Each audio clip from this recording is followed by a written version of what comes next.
నమస్తే అండి. చేతబడి ప్రయోగం అష్టదిగ్బంధన హోమంతో చేతబడిని చేస్తే ఎలాంటి శత్రువు అయినా సరే, ఎలాంటి మోతిబరైనా సరే మంచాన శాశ్వతంగా పడిపోవచ్చు.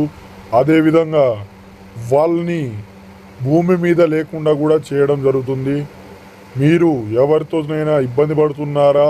అయితే ఒక్కసారి గురువు గారికి ఫోన్ చేసి సంప్రదించండి. ఎందుకంటే చాలామంది బాధపడుతున్నారన్నమాట. మేము అక్కడ మోసపోయాం, మేము ఇక్కడ మోసపోయాం స్వామి, మరి మీ దగ్గర పని అవుతుందా అని అడుగుతున్నారు. మన దగ్గర ఈ అఘోర స్వామి దగ్గర అన్నిటికీ పరిష్కారం ఉంది. ఒక్కసారి స్వామీజీకి ఫోన్ చేసి మీ యొక్క పరిష్కారాన్ని తెలుసుకోవాలంటే మాత్రం 1116 వేస్తే స్వామీజీ గవ్వలేసి చెప్పడం జరుగుతుంది. దానికి పరిష్కారం మరి గురువు గారి దగ్గర లభిస్తుందా, మరి ఎలా చేస్తే లభిస్తుంది అనేది కూడా గురువు గారు మీకు చెవిలో చెప్తారన్నమాట. మీరు ఒక్కసారి ఫోన్ చేసి సంప్రదించండి.